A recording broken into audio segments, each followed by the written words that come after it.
אם אני רוצה שהמזגן יפעל מיום שישי עד יום שבת, מה שאני עושה, לוחץ סוכנית, מסמן את יום שישי, אוקיי? בוחר את השעה שאני רוצה, נניח משעה 9,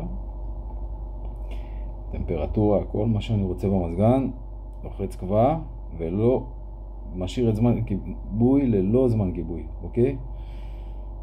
לוחץ, עובר לתוכנית הבאה, מסמן את יום שבת ולא עושה זמן הפעלה. לוחץ קבע ובוחר את הזמן שאני רוצה שיתחבא ביום שבת, נניח 8 בבוקר, לוחץ קבע. אוקיי, ויש לנו שתי תוכניות, אוקיי, מיום שישי, שמסומן יום שישי ב9